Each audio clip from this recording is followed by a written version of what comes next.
to everybody here and the people on Twitch chat, stay tuned right now because we're going to get a presentation on StarCraft-related science. As a scientist myself, or I'm a philosopher, I shouldn't brag, I guess. I like to do science, or like to invite scientists, and one of them is Martin. He will be talking about a topic that's very relevant over the past 2 years, I guess, AI in StarCraft, artificial intelligence.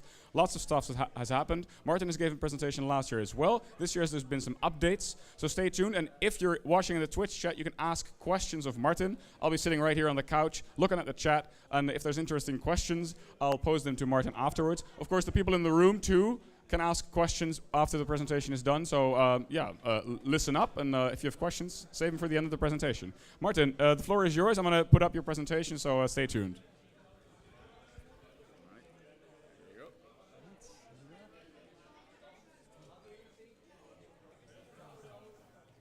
Wait for that.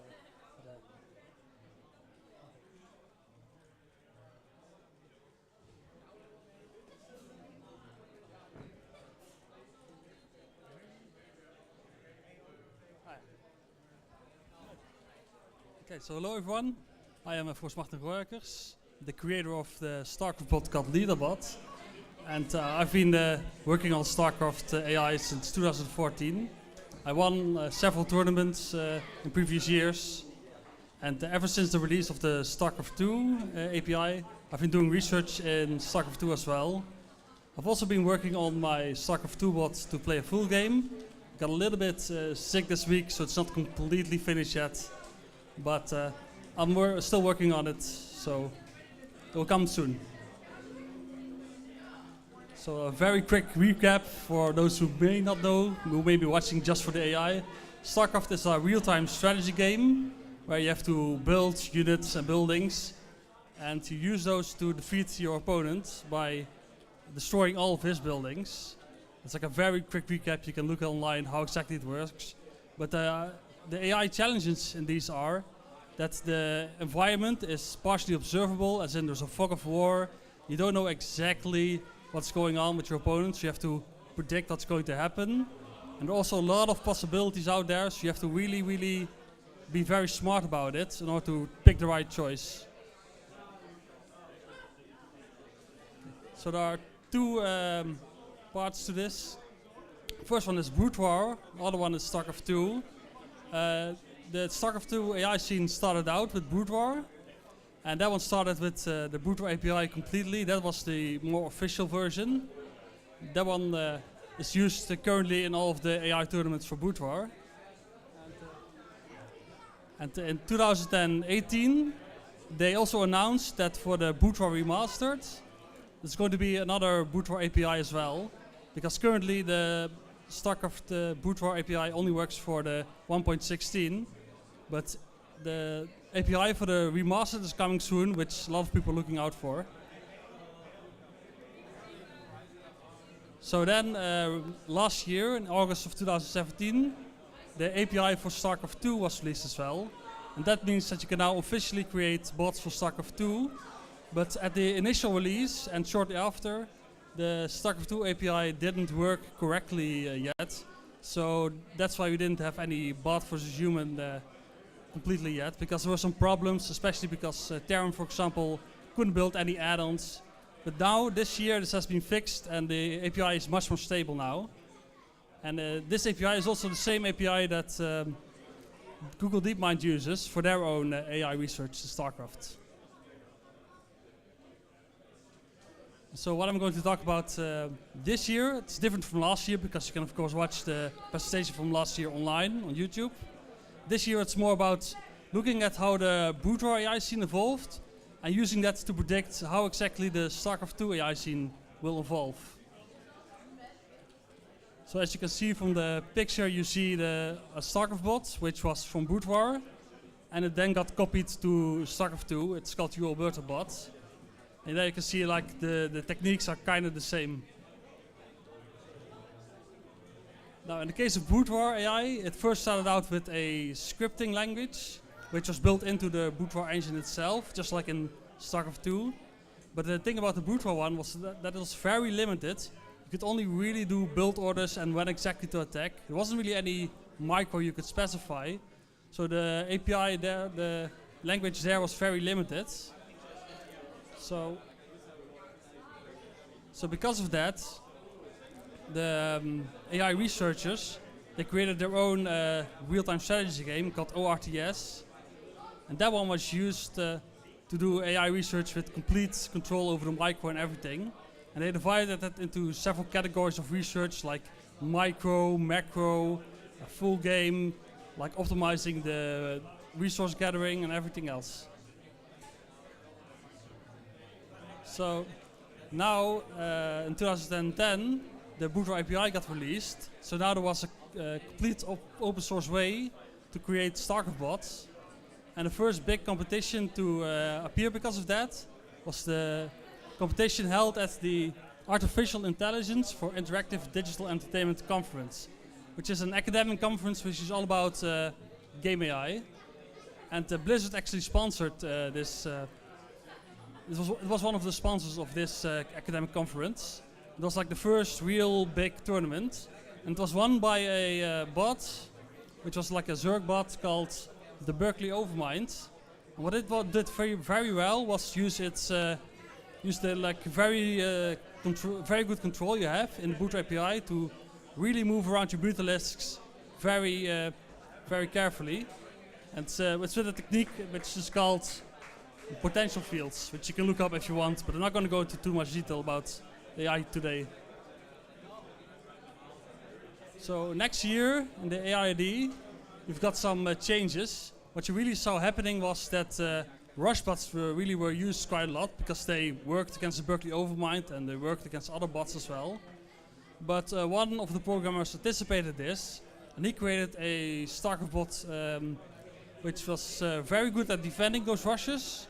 And then he went for a mid-game push. And just like the Berkeley Overmind, Andrew Smith also put into his bot his own kind of micro. But he used like Cartesian geometry to really evaluate where to move his Dragoons, which is quite useful because Dragoons aren't really known for their very good micro. And that same year there was also the CIG conference, which was basically kind of the same setup as the AIID, but it was a different tournament, precisely the Computational Intelligence and Games Conference, which is also an academic conference on AI. It's more held in Europe than America, like the AID is.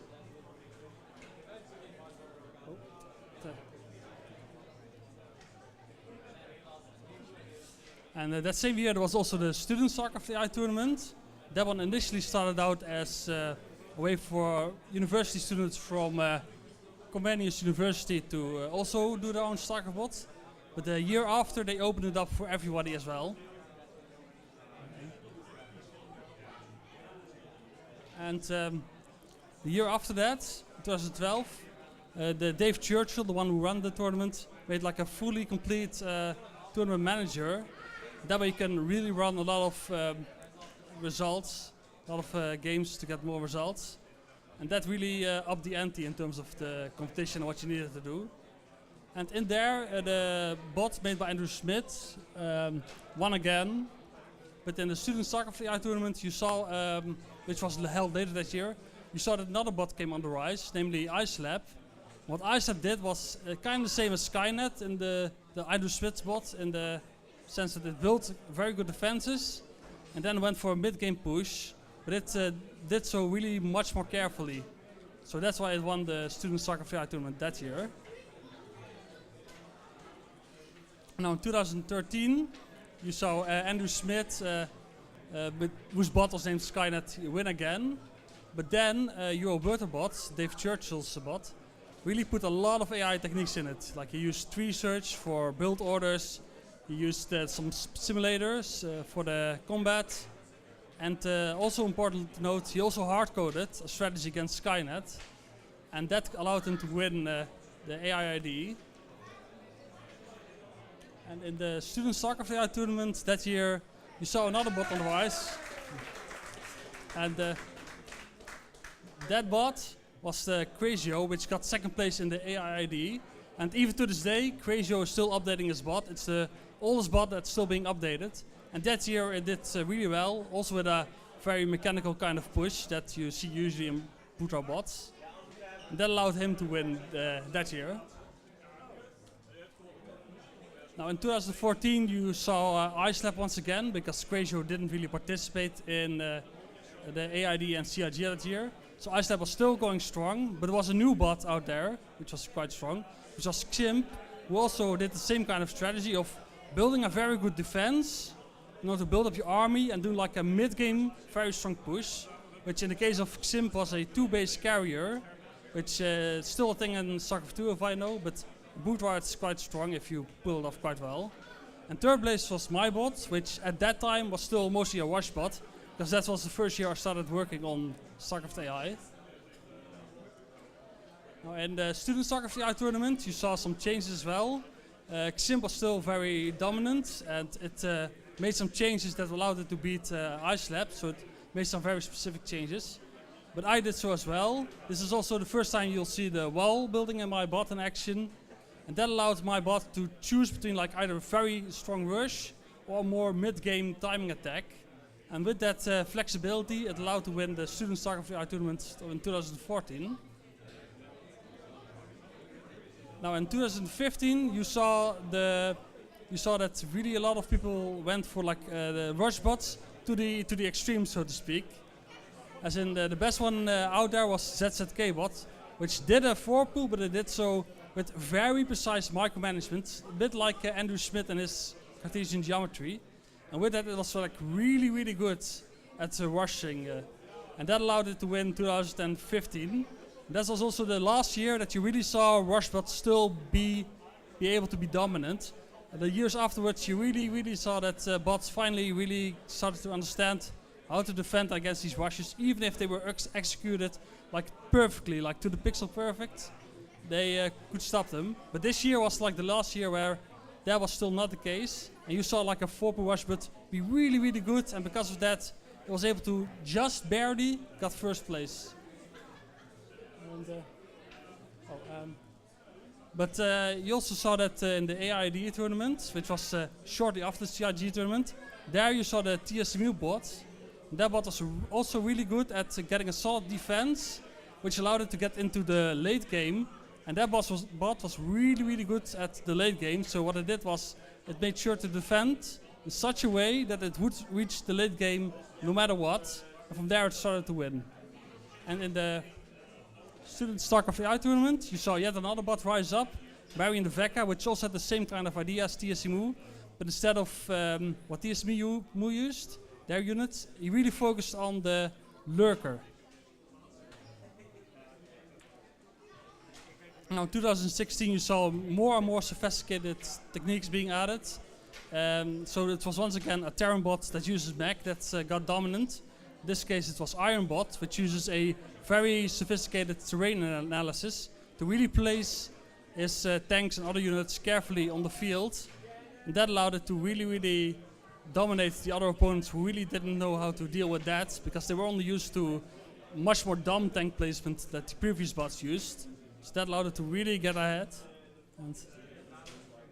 But eventually other bots kind of adapted. The best one was TSMU, which in this case turned itself into a Terran bot, and was able to carefully maneuver with raids and other flying units to pick off the tanks of Iron bots to counter it, so to speak.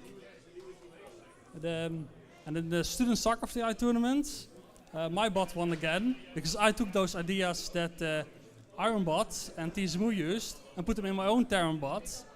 And because of that, my own Terran bot was able to once again outmaneuver both of them.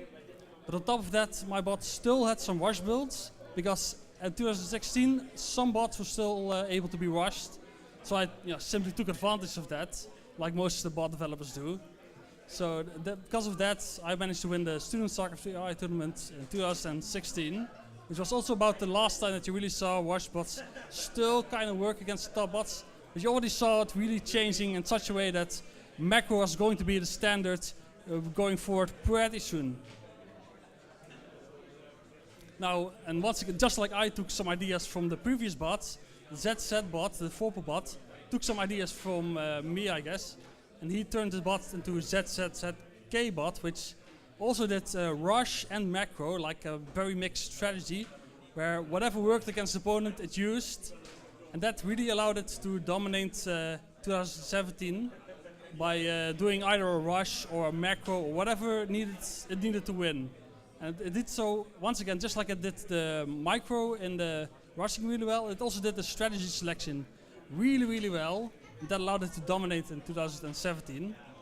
And in the student StarCraft AI tournament, we saw the first time that Facebook entered with their own bot called Cherry Pie. That is indeed the Facebook AI team that's still active today. Now in 2018, what you saw was that there was once again yet another bot on the rise, Locustus, and that bot took just about every open source part of all the other bots that were good and put it into like one super bot, so to speak, with the best parts of all the other bots put into it. And that allowed it to basically be able to work against any other strategy that the other bots used, and that allowed it to win the CIG tournament. But then, shortly thereafter, in the AIID tournament, Samsung also set together an AI team. That's the company in Korea, Samsung, and they created a bot called Seda. You can see the picture below. And that one had, once again, a slightly different strategy to counter those bots. It was very good at putting up a contain at the opponent's base, and then using it to macro, and with that be able to maintain the contain of the opponent, and eventually overwhelm him to sheer numbers. That was a very good strategy, but the thing to keep in mind was that it did still have to hardcode quite some things. But it did have some machine learning in it, and it's going to start to become more and more, as they mentioned. So a quick summary, as you can see, like in the early stages, you saw a lot of rush bots, or bots who defended against rush bots and then did a mid-game timing attack, but not really much in terms of mixed strategy. And shortly thereafter, you saw like bots countering other bots with their own rush or strategy. But eventually you saw like mixed strategies where bots would choose between rushing an opponent or defending or doing whatever it took. So eventually that turned into using machine learning to really stop against whatever it took to take the opponent down. And you see that with these companies. These companies are using machine learning. And with open source right now, you see a lot of bots using open source. What? Yeah, a bit of bad, still a bit sick, as I said. Well, I'm almost done, so. You see a lot of bots using open source right now, even the top bots. So, in StarCraft 2, what you saw was the same thing happening. So there's a bit of a scripting language at first, but then initially there was first a scripting language, but then there was an unofficial API as well, created by Matthew Fisher, which allowed you to get like full control over the API. But that wasn't like an official way to do it. Instead, you had to use like the scripting language. And for those of you who know the Automaton 2000 videos, that's what they used for the scripting.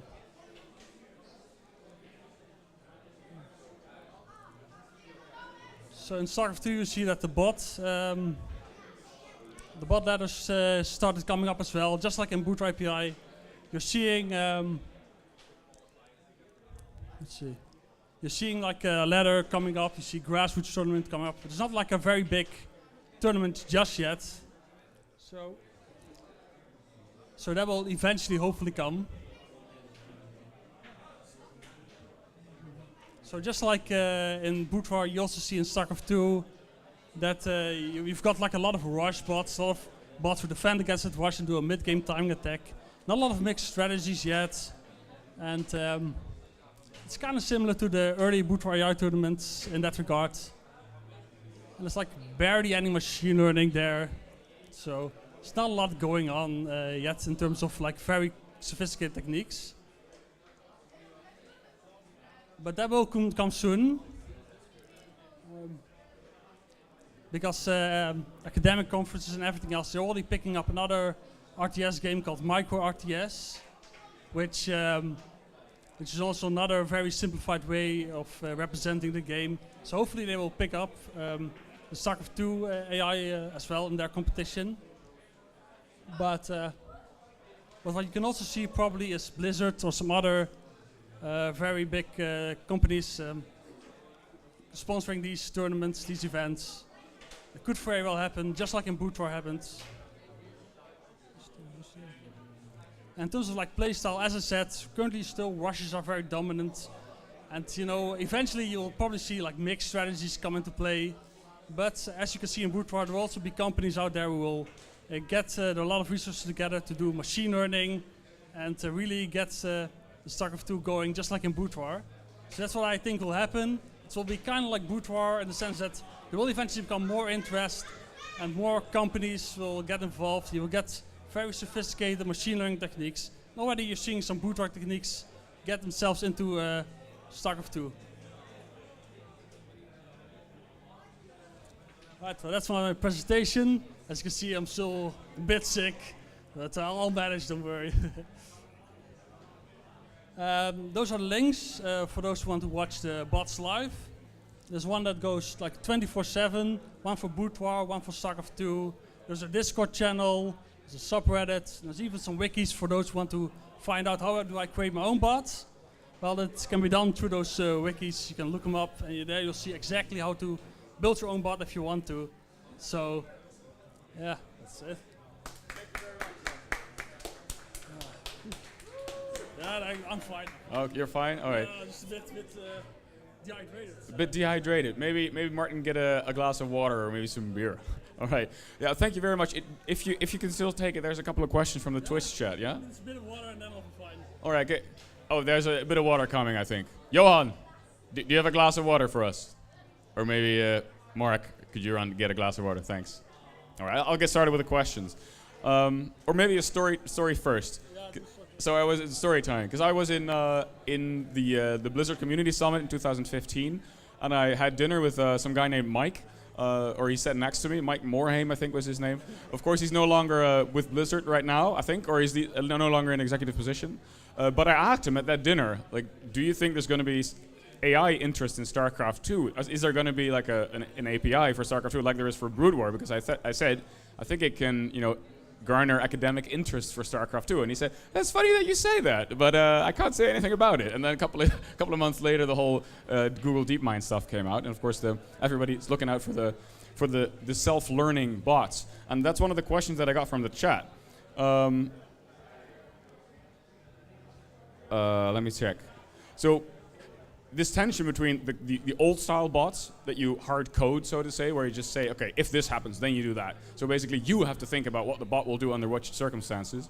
And on the other hand, these self-learning bots that you somehow give like a whole bunch of, I don't know how that even works. But they learn StarCraft themselves, which of course would be very interesting to watch because maybe they do stuff differently. Like some other, so this was a question from Wobbly then in the chat. So let's just stick to the one question now. When will machine learning overtake hard coding? Well, as you can see right now in the SEDA, it still got a lot of hard-coded strategies, but also already incorporates a bit of machine learning.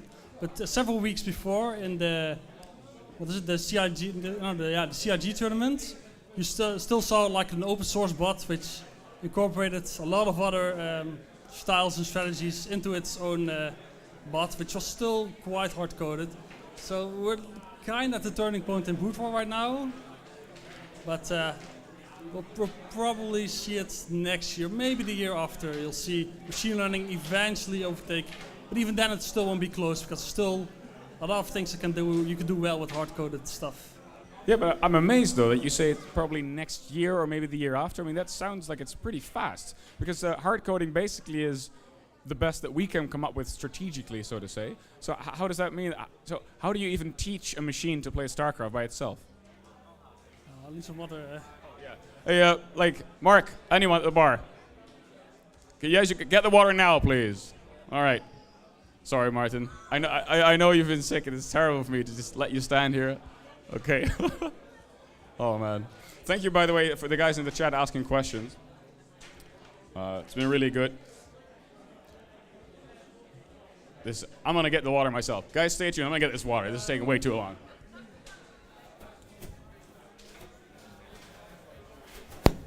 Hey, er is iemand onder melk, ik heb nu een glas water nodig. Ja. Zo doe je dat. Bam. Ja. Zo.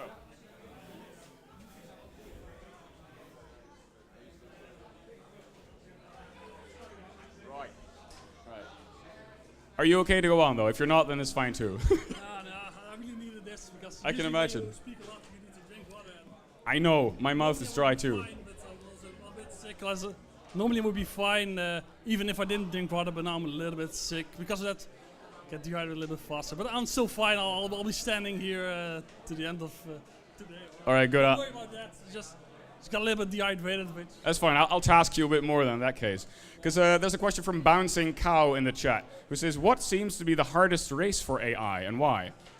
it currently seems to be Zerg, because you've got a lot of flying units, which you really have to carefully control.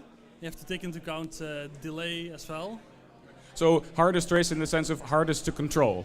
Yeah, Zerg is quite hard to control at the moment. Although Terran does have a very high skill ceiling as well. Protoss would be the easiest, but that, of course, even in StarCraft AI, it's still the easiest. Is that the same for StarCraft 2 and StarCraft 1?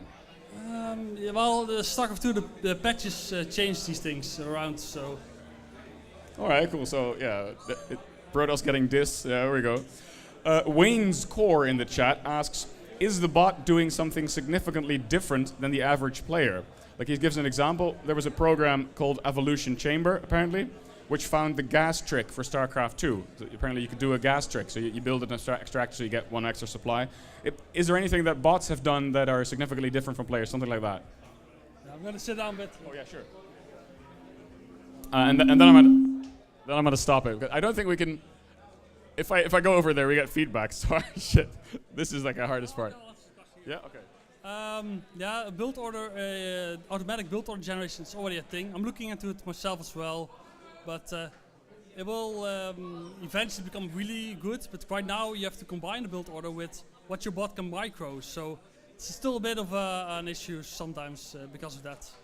All right, certainly a big challenge. We're gonna leave it at that and go into the pub quiz. Martin, thank you very much for coming over, even though you're sick. Very good presentation. Thank you everybody for listening. Thank you in the chat for the great questions as well.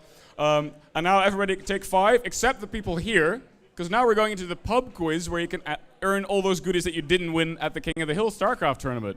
So thank you again, Martin. And I'm going to give the microphone over to Mark, and then we're going to go into the pub quiz. By the way,